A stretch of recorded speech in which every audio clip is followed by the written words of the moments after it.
Smart city प्रोग्रामच्या अंतर्गत नवी मुंबईने स्टेज 1 क्लिअर केलेली आहे आणि आता स्टेज 2कडे वाटचाल सुरू आहे.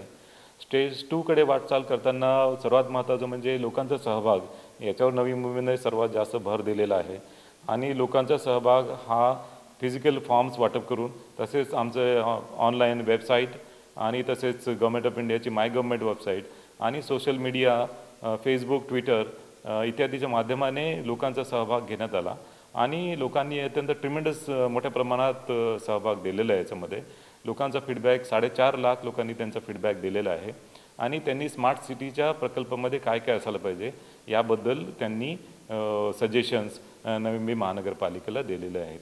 या सर्व सजेशनचा अभ्यास करून या स्मार्ट सिटी प्रोजेक्टमध्ये संपूर्ण शहरामध्ये राबवता येण्यासारखे पॅन सिटी इनिशिएटिव्हमध्ये लोकांनी ज्याच्यावर भर दिला की शहरामध्ये वॉकेबिलिटी असायला पाहिजे. शहरामधले जे फुटपाथ बॅरियर फ्री असायला पाहिजे आणि सीमलेस कनेक्टिव्हिटी असायला पाहिजे.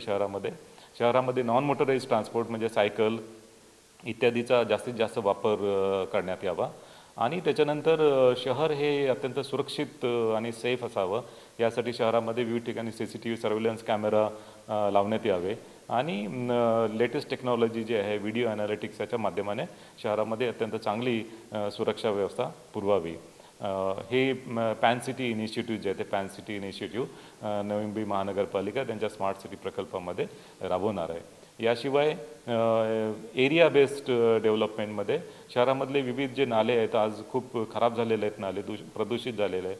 या नाल्यांना स्वच्छ करणे, त्याच्या बाजूचा एरिया डेव्हलप करणे, त्याच्यानंतर शहराला लागून जे कांदळवन आहे त्या कांदळवनच्या पर्यटनाच्या दृष्टीने त्याचा विकास करणे, त्यानंतर शहरामध्ये जे ट्रान्सपोर्ट कॉरिडॉर्स आहे त्याच्यामध्ये फीडर नेटवर्क या शहरामधली बस सिस्टीम अधिक स्ट्रेंथन करणे, अधिक सक्षम करणे आणि शहर अधिक सुरक्षित आणि स्वच्छ करणे यावर सुद्धा मोठ्या प्रमाणात भर राहील.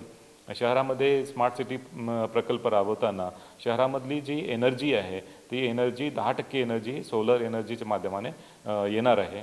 त्यासाठी शहरामधले जे रेल्वे स्टेशन्स आहेत किंवा गव्हर्नमेंट ऑफिसेस आहेत या फेज 1मध्ये या सर्व सोलर पॅनलनी कव्हर करून त्याच्या माध्यमाने सोलर एनर्जी शहरामध्ये निर्माण होणार आहे.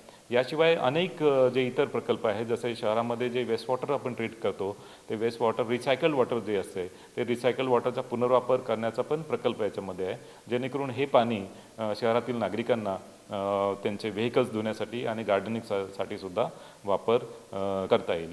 शहरामधली जी वॉटर सप्लाय सिस्टीम आहे तीसुद्धा अधिक स्ट्रेंथन करून त्याच्यावर स्काडासुद्धा आपल्याला बसवायचं आहे. असे अनेक प्रकल्प जे आहे अनेक प्रकल्प स्मार्ट सिटीच्या माध्यमाने राबवायचे आहेत आणि या स्मार्ट सिटीच्या माध्यमाने नवी मुंबई शहर हे अधिक स्वच्छ, सुंदर आणि हरित करण्याकडे भर राहील.